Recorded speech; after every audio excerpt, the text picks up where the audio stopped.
കഴിഞ്ഞ ദിവസത്തെ വീഡിയോയിൽ പറഞ്ഞതുപോലെ 2-3 ദിവസം ഞാൻ കൊച്ചിയിലുണ്ടായിരുന്നല്ലോ.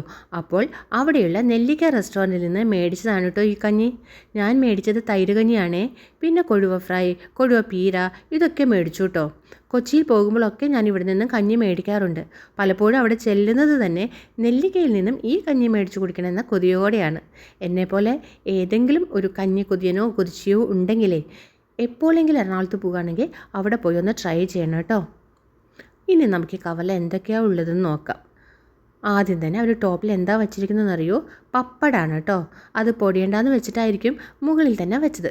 ഇനിയിപ്പോൾ പൊടിഞ്ഞാലും നമുക്ക് വലിയ പ്രശ്നമൊന്നുമില്ല. നമ്മളത് കഞ്ഞിയിൽ അങ്ങ് കലക്കി അങ്ങ് കുടിക്കും. അടുത്ത പൊതി എന്താണെന്നറിയോ? ഇതാണ് കൊഴുവ പീര അല്ല, കൊഴുവ ഫ്രൈ. എനിക്ക് ഭയങ്കര ഇഷ്ടമാണ് കേട്ടോ കൊഴുവ ഫ്രൈ, ഭയങ്കര ഇഷ്ടമാണ്. അതിപ്പോൾ ചോറായാലും കഞ്ഞിയായാലും കൊഴുവ ഫ്രൈ ചുമ്മാ കഴിക്കാമെന്ന് വെച്ചാൽ ഭയങ്കര ഇഷ്ടമാണ്. പക്ഷെ എന്താ പറ്റിയെന്നറിയോ? ഇത്തവണ വളരെ ചെറിയ കൊഴുവയായിപ്പോയി, വളരെ ചെറുതായിപ്പോയി. എന്നാലും സാരില്ല, ടേസ്റ്റ് ഉണ്ടായിരുന്നു. പിന്നെ അവർ വെച്ചത് ഉപ്പ്, പിന്നെ കഞ്ഞി കോരി കുടിക്കാനുള്ള സ്പൂണ്. പിന്നെ ഇതെന്താണെന്നറിയോ? ഇതാണ് കൊഴുവ പീര. ഇത് ഞാൻ ആദ്യമായിട്ടാണ് കേട്ടോ ഇവിടെ നിന്ന് ട്രൈ ചെയ്യുന്നത്. അതുകൊണ്ട് കഴിച്ച് നോക്കിയിട്ട് പറയാം ടേസ്റ്റ് ഉണ്ടോ ഇല്ലയോ എന്നൊക്കെ. ഇതതിൻ്റെ സൈഡായിട്ട് വരുന്ന പയറാണേ. ഇന്നലെ ഞാൻ ഇവിടെ നിന്ന് കഞ്ഞി മേടിച്ചിട്ടുണ്ടായിരുന്നു. അപ്പോൾ പയറിന് പകരം കടലയാണ് കേട്ടോ എനിക്ക് കിട്ടിയത്. അതിങ്ങനെ മാറി മറിഞ്ഞൊക്കെ വരും. പിന്നെ നിങ്ങൾക്ക് വേണമെങ്കിൽ ചെറുപയറൊക്കെ മേടിക്കണമെന്നുണ്ടെങ്കിൽ നിങ്ങൾക്കത് സെപ്പറേറ്റ് ഓർഡർ ചെയ്യാം കേട്ടോ. ഞാൻ പൊതുവെ മേടിക്കാറുണ്ട്, പക്ഷേ ഇന്ന് ഞാൻ മേടിച്ചില്ല. കാരണം വല്ലാണ്ട് ഹെവി ആയിപ്പോവും. ഇതെന്താണെന്ന് നിങ്ങൾക്ക് മനസ്സിലായോ? സത്യം പറഞ്ഞാൽ എത്ര തവണ ഞാൻ കഴിച്ചു എന്നറിയോ, എന്നിട്ടും എനിക്ക് മനസ്സിലായിട്ടില്ല ഇതെന്താണെന്ന്. ഞാൻ ആദ്യം വിചാരിച്ചതേ അവരുടെ പേരിലില്ലേ, അവരുടെ റെസ്റ്റോറൻറ്റിൻ്റെ പേരിൽ നെല്ലിക്ക എന്നൊക്കെ പേര് കാണുന്നത് പോലെ നെല്ലിക്ക ചെറിയ ചെറിയ പീസുകളാക്കി ഉപ്പിലിട്ടതായിരിക്കും എന്നാണ്. ആദ്യമൊക്കെ ഞാൻ അങ്ങനെ തന്നെയാണ് വിചാരിച്ചിരുന്നത്. പിന്നെ എനിക്ക് മനസ്സിലായി ഇത് നെല്ലിക്ക അല്ലല്ലോ, വേറെ എന്തോ ആണ്. ആർക്കെങ്കിലും അറിയുന്നുണ്ടെങ്കിൽ ഒന്ന് കമൻറ്റ് ചെയ്യണേ. ഇത് ചമ്മന്തി, നല്ല ചമ്മന്തി തന്നെയാണ് കേട്ടോ. ഇനി നമുക്ക് ഈ കവറിൻ്റെ അവസാനമുള്ള മെയിൻ കഥാപാത്രത്തെ കാണാം. ഇതാണ് തൈര് കഞ്ഞി. അപ്പം നമ്മൾ ഈ കവറൊക്കെ മാറ്റി വെച്ച് നന്നായി പാക്ക് ചെയ്തൊക്കെ അഴിച്ചെടുക്കണ്ടേ. അപ്പോൾ ഈ സെല്ലോ ടേപ്പിൻ്റെ അറ്റം നോക്കി കിട്ടാതെ വന്നപ്പോഴേ പിന്നെ ഞാൻ അവിടെ കിടന്നിട്ട് ആകെപ്പാട് കൈകൊണ്ട് അവിടെ ഇവിടെയൊക്കെ കുത്തി നോക്കുകയാണ് കേട്ടോ. പിന്നെ ഞാൻ വിചാരിച്ചു ഒരു കത്തിയോ കത്രികയോ എടുത്തിട്ട് പോയി അതെടുത്ത് കൊണ്ടുവന്നിട്ട് കട്ട് ചെയ്തിട്ട് അതെടുത്ത് കളയാം, സെല്ലോ ടേപ്പ് എടുത്ത് കളയാമെന്ന്. പക്ഷേ അപ്പോഴും ഞാൻ തന്നെ എഴുന്നേറ്റ് പോയിട്ട് അത് എടുക്കണ്ടേ. അതിന് മടി പിടിച്ചിരിക്കുമ്പോഴാണ് എനിക്ക് സെല്ലോ ടേപ്പിൻ്റെ അറ്റം ഞാൻ കണ്ടുപിടിച്ചത്. അപ്പോൾ ഞാൻ സുഖമായിട്ട് അതങ്ങ് അഴിച്ചു മാറ്റി കേട്ടോ. അപ്പോഴാണ് ഞാൻ വേറെ കാര്യം പറയണമെന്ന് ആലോചിച്ചത്. ഇവിടെ ഉണ്ടല്ലോ ഒരു സ്പെഷ്യൽ കഞ്ഞി എന്ന് പറഞ്ഞിട്ടൊരു ഐറ്റം ഉണ്ടായിരുന്നു. ഞാൻ അതാണ് കേട്ടോ മുൻപൊക്കെ വരുമ്പോൾ മേടിക്കാറ്. അതിലെന്താ പ്രത്യേകത എന്ന് വെച്ചാൽ അതിൽ കുറച്ച് ഉള്ളി അരിഞ്ഞിട്ടിട്ടുണ്ടാവും. പിന്നെന്താ നമ്മുടെ എന്താ പറയുക, കിഴങ്ങില്ലേ, കൊള്ളിക്കിഴങ്ങ്, അത് വേവിച്ചതുണ്ടാവും. പക്ഷേ എനിക്ക് ഈ കൊള്ളിക്കിഴങ്ങ് ചോറിൻ്റെയും കഞ്ഞിയുടെയും കൂടി ഒന്നും ഇഷ്ടമല്ല കേട്ടോ. ഞാനത് മാറ്റി വയ്ക്കുന്നതാണ് പതിവ്. പക്ഷേ നല്ല ആ കഞ്ഞിക്കൊരു പ്രത്യേക ടേസ്റ്റ് ഉണ്ടായിരുന്നു. ഇത് മോശമാണെന്നല്ല കേട്ടോ, ഇതും എനിക്കിഷ്ടമായി. എനിക്ക് തോന്നുന്നു ഈ കഞ്ഞിയുടെ കൂട്ടത്തിൽ അതും കൂടിയൊക്കെ ആഡ് ചെയ്താൽ സ്പെഷ്യൽ കഞ്ഞി ആയിരിക്കും എന്ന്. എന്തായാലും നന്നായിട്ടുണ്ട് കേട്ടോ. അപ്പം നമുക്ക് ആദ്യം എന്താ ചെയ്യേണ്ടത്? കഞ്ഞി കുടിക്കുന്നതിന് മുമ്പ് ഉപ്പിടണമല്ലേ. ഉപ്പില്ലാത്ത കഞ്ഞി എന്തിനു കൊള്ളാം. അങ്ങനെ ഞാൻ ആദ്യം ഇതിൽ നിന്ന് കുറച്ച് ഉപ്പെടുത്തിട്ടേ. അതെന്താണെന്നറിയോ, ഞാൻ മുമ്പൊക്കെ വന്ന് കഴിക്കുമ്പോൾ ഇവരുടെ ഈ ഉപ്പിന് ഭയങ്കര ഉപ്പുള്ളതുപോലെ എനിക്ക് തോന്നാറുണ്ട്. അപ്പോൾ ഞാൻ അങ്ങനെ കുറച്ച് ഉപ്പ് ഇടാറുള്ളൂ പൊതുവേ. പക്ഷേ ഇന്ന് ഞാൻ കുറച്ച് ഉപ്പ് ഇട്ടിട്ടും എൻ്റെ കഞ്ഞിലേക്ക് അങ്ങ് മുഴുവൻ ഉപ്പാവാത്തതുപോലെ. അപ്പം ഞാൻ എന്ത് ചെയ്തു, കുറച്ചും കൂടെ ഉപ്പെടുത്തിട്ട് നന്നായിട്ട് അങ്ങ് കൂട്ടി ഇളക്കി നോക്കി.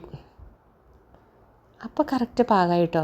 പിന്നെ വേറെ കാര്യം ശ്രദ്ധിക്കേണ്ടതെന്നറിയോ, എന്നെപ്പോലെ നിങ്ങൾ ആരെങ്കിലും ഈ കഞ്ഞിയിലേക്ക് എല്ലാ സാധനങ്ങളും കൂടി മിക്സ് ചെയ്യുന്ന കൂട്ടരാണെങ്കിൽ പ്രത്യേകം ശ്രദ്ധിക്കണം. കാരണം നമ്മൾ കഞ്ഞിയിലിട്ട ഉപ്പും പിന്നെ ബാക്കിയുള്ള ഐറ്റംസിൻ്റെ ഉപ്പും ബാക്കിയുള്ള കറികളുടെയൊക്കെ ഉപ്പും കൂടി ആകുമ്പോഴേ വല്ലാണ്ട് ഉപ്പാവരുത്. വല്ലാണ്ട് ഉപ്പായാൽ പിന്നെ എന്ത് തന്നെയായാലും കഴിക്കാൻ ഒരു ടേസ്റ്റ് ഉണ്ടാവില്ല അല്ലേ. അതുകൊണ്ട് അത് സൂക്ഷിക്കണം കേട്ടോ. ഞാൻ അങ്ങനെയാണേ എപ്പോഴും പതിവ്. ഞാനിപ്പോൾ എന്താ ചെയ്യാമെന്നറിയോ, ഓരോന്നോരോന്നായിട്ട് എടുത്തിട്ട് ഇതിലേക്ക് അങ്ങ് ഇളക്കി കഴിക്കും. ഇപ്പം ഞാൻ എന്താ ചെയ്തതെന്ന് വെച്ചാൽ ആദ്യം മീൻ പീരയാണ് എടുത്തത്. കാരണം നമ്മളത് ഇതുവരെ ട്രൈ ചെയ്തിട്ടില്ലല്ലോ. അപ്പോൾ നോക്കണ്ടേ എങ്ങനെയുണ്ടെന്നുള്ളത്. നല്ലതായിരുന്നു കേട്ടോ. എന്നിട്ട് ഞാൻ എന്ത് ചെയ്തു, എനിക്കിഷ്ടമായി. പക്ഷെ ഞാൻ അങ്ങനെ തന്നെ മാറ്റി വെച്ച് കഞ്ഞി കൊണ്ടുവന്ന പാത്രത്തിൻ്റെ മൂടിയെടുത്ത് ആ കൊഴുവ വറുത്തതുണ്ടല്ലോ അത് കുറച്ച് അതിലേക്ക് ഇട്ട് വെച്ചു. എന്താണെന്നറിയോ, വേറെ പ്ലേറ്റ് എടുക്കാൻ ഞാൻ പോകണ്ടേ, അതെടുത്താൽ തന്നെ ആവശ്യം കഴിഞ്ഞാൽ ഞാനത് കഴുകി വെക്കണ്ടേ. അപ്പോൾ മടി പിടിച്ചിട്ട് ഈ മൂടിയുടെ മുകളിൽ അതൊരു പ്ലേറ്റ് ആക്കിയിട്ട് അതിൻ്റെ മുകളിൽ കൊഴുവ വറുത്തത് കുറച്ചിട്ട് വെച്ചു. പിന്നെ പ്ലേറ്റ് എടുത്ത് കഴുകാനുള്ള മടിയും എല്ലാം ഉണ്ട് കേട്ടോ. പിന്നെ ചമ്മന്തി എടുത്ത് അത് അങ്ങനെ തന്നെ കഞ്ഞിയിലേക്ക് ഇട്ടു. എന്നിട്ട് അങ്ങ് കലക്കി, ഫുൾ കലക്കി കലക്കി കലക്കി. നല്ല ടേസ്റ്റ് ഉണ്ടായിരുന്നു കേട്ടോ. ആ കഞ്ഞിയും ചമ്മന്തിയും കൂടെ കൂടിയിട്ട് എനിക്കിപ്പോൾ തന്നെ എൻ്റെ വായിൽ വെള്ളം വരുന്നു. എന്നിട്ട് എന്താ ചെയ്യേണ്ടതെന്നറിയോ, ഈ ചമ്മന്തി കഞ്ഞിയിൽ നന്നായി ഇളക്കിയെടുത്തിട്ട് ഒരു സ്പൂൺ ആ കഞ്ഞി ഉണ്ടല്ലോ, ചമ്മന്തിയും കൂടി ഇളക്കിയ കഞ്ഞി ഉണ്ടല്ലോ, അതങ്ങ് വായിലേക്ക് വെച്ചിട്ട് അതിൻ്റെ ഒപ്പം തന്നെ ഉണ്ടല്ലോ ഈ കൊഴുവയുടെ ഒരു 3-4 പീസ് എടുത്തിട്ട്, കുഞ്ഞു കൊഴുവയല്ലേ, അതും എടുത്തിട്ട് അതും കൂടി ഈ കഞ്ഞിയുടെ കൂട്ടത്തിൽ അങ്ങ് വച്ചിട്ട് അങ്ങനെ കഴിക്കാം. നല്ല ടേസ്റ്റായിരിക്കും കേട്ടോ. എനിക്ക് ഇപ്പോൾ കൊതി വന്നിട്ട് വയ്യ. എനിക്ക് എത്ര കുടിച്ചാലും മതിയാവാത്തൊരു സംഭവമാണ് കേട്ടോ ഈ കഞ്ഞി. അതുകൊണ്ടേ അതൊക്കെ പറയുമ്പോൾ ഇപ്പോഴും വായിൽ വെള്ളം ഇങ്ങനെ വരിക. പിന്നെ എന്താ ചെയ്യേണ്ടതെന്നറിയോ, ഈ ഉപ്പിലിട്ട സംഭവം ഉണ്ടല്ലോ, അതെന്താണെന്ന് എനിക്ക് സത്യത്തിൽ മനസ്സിലായിട്ടില്ല. അതും കൂടി ഫുള്ളെടുത്തിട്ട് ഞാൻ ആ കഞ്ഞിയിലേക്ക് തട്ടി. പിന്നെ ഞാൻ എന്ത് ചെയ്തു, പയറെടുത്തു. എന്നിട്ട് ആ പയർ കൂട്ടി കഞ്ഞി കുടിച്ചപ്പോൾ ഇതിന് മുമ്പ് ഇട്ട ആ ഉപ്പിലിട്ടുന്നുണ്ടല്ലോ അതിൻ്റെ ഒരു പീസും കൂടി അതിലേക്ക് വന്നപ്പോൾ എൻ്റെ സാറേ പിന്നെ ഒന്നും നോക്കാനില്ല, അത്രയ്ക്ക് അടിപൊളിയായിരുന്നു കേട്ടോ. അതാണേ, നമുക്ക് പെർഫെക്റ്റ് കോമ്പിനേഷൻ കിട്ടുകയാണെങ്കിലേ എന്തും കഴിക്കാൻ രസമാണ് കേട്ടോ. അതിപ്പോൾ ചോറാണെങ്കിലും കഞ്ഞിയാണെങ്കിലും ഇനിയിപ്പോൾ ചപ്പാത്തി ആണെങ്കിലും പൂരി ആണെങ്കിലും എന്ത് തന്നെയായാലും അതിന് ഓരോരോ കോമ്പിനേഷൻസ് ഉണ്ട്. അത് കൂട്ടി നമ്മൾ കഴിക്കണം, എന്നാലേ അതിൻ്റെ ഒരു രസം കിട്ടുള്ളൂ. എനിക്ക് ഭയങ്കര ഇഷ്ടമാണ് കേട്ടോ ഇവിടുത്തെ കഞ്ഞിയും അതിൻ്റെ കൂടെ വരുന്ന ചെറുപയറും പയറും കടലയും. പിന്നെന്താ പിന്നെ വേറെ കാര്യം കേട്ടോ, ഇപ്പോൾ ഞാൻ എന്താ പറയുക, ഈ കൊഴുവ ഫ്രൈ ഉണ്ടല്ലോ, അതുകൂടാണ്ട് അവിടെ ചാള ഫ്രൈ ഉണ്ട്, അയില കറിയാണോ എന്തോ മീൻ കറിയുണ്ട്, ഇതൊക്കെ ഉണ്ട് കേട്ടോ. പക്ഷെ ഞാനത് കൂടുതൽ മേടിക്കാറില്ല. ചാള ഫ്രൈ ഒക്കെ ഞാൻ മേടിച്ചിട്ടുണ്ട് കേട്ടോ. ഈ പറഞ്ഞ പോലെ തന്നെയാണ്, കൊഴുവയുടെ കേസ് പറഞ്ഞ പോലെ തന്നെയാണ്, നന്നായി ഫ്രൈ ചെയ്ത് കിട്ടും. അപ്പോൾ നമുക്ക് സുഖമായിട്ട് ഇരുന്നിട്ട് അതിങ്ങനെ കടിച്ച് അതിൻ്റെ മുള്ളടക്കം കഴിക്കാൻ പറ്റും കേട്ടോ. എന്തായാലും ഇതൊക്കെ പറഞ്ഞ് വീണ്ടും വീണ്ടും കൊത്തി പിടിച്ച് വായിലെ വെള്ളം വന്നുകൊണ്ടേ ഇരിക്കുന്നുണ്ട്. നിങ്ങളൊരു ദിവസം പോയിട്ട് ട്രൈ ചെയ്യണേ എന്തായാലും. അങ്ങനെ ഞാനിങ്ങനെ പയറും പിന്നെ എന്തൊക്കെയാ ചമ്മന്തിയും പിന്നെ ആ ഉപ്പിലിട്ടതും അതിൻ്റെ കൂട്ടത്തിൽ ഇടയ്ക്കിടയ്ക്ക് നമ്മുടെ കൊഴുവ ഫ്രൈയും ഒക്കെ കൂടി കഴിച്ച് ഇങ്ങനെ പോകുമ്പോഴാണ് എനിക്കൊരു കാര്യം ഓർമ്മ വന്നത്. എന്താണ്, നമ്മളൊരു കാര്യം മറന്നൂല്ലേ? കവർ തുറന്നപ്പോൾ ഏറ്റവും ആദ്യം ഉണ്ടായ സംഭവം എന്തായിരുന്നു? പപ്പടല്ലേ. അത് ഞാൻ ആദ്യം മറന്നുപോയി.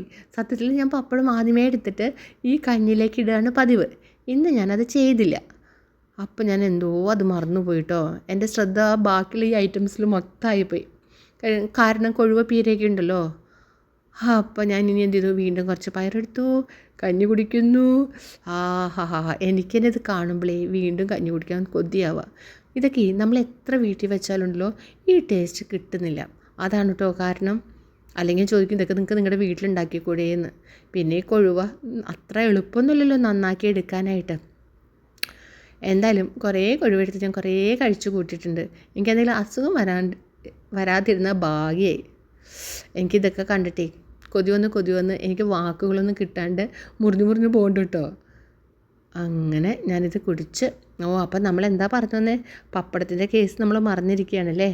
അപ്പോൾ നമുക്ക് പപ്പടം എടുക്കണ്ടേ. അതിന് മുമ്പ് ഇതൊക്കെ കുറച്ച് കഴിച്ച് ഒന്ന് സെറ്റായിട്ട് നമുക്ക് പപ്പടം എടുക്കാം. അങ്ങനെ ഞാൻ പപ്പടം എടുക്കട്ടെ കേട്ടോ. അങ്ങനെ ഞാൻ പപ്പടം എടുത്തു. പിന്നെ പപ്പടം കൂട്ടിയിട്ടായി കഞ്ഞിക്കുടി. അത് ഞാൻ കഞ്ഞിയിലേക്ക് ഇട്ടില്ല, അതിന് പകരം കഞ്ഞി കുടിക്കും, പപ്പടത്തിൻ്റെ പീസ് എടുത്ത് കിടുക്ക് എന്ന് പറഞ്ഞിട്ടിങ്ങനെ കടിക്കും, വീണ്ടും കഞ്ഞി കുടിക്കും, പപ്പടത്തിൻ്റെ പീസ് എടുത്ത് ഇങ്ങനെ കിടുക്ക് കടിക്കും. ഒരു കിറുകിറു അതൊരു സൗണ്ട് വരില്ലേ, അങ്ങനെ ആ സൗണ്ടൊക്കെ വരുത്തി അങ്ങനെ രസിച്ചങ്ങ് കഞ്ഞി കുടിച്ചു. ഞാനവിടെ കൊച്ചി ചെല്ലുമ്പോഴേ എനിക്ക് വേറെ ഒരു ഭക്ഷണം മേടിച്ച് കഴിക്കാൻ തോന്നാറില്ല കേട്ടോ.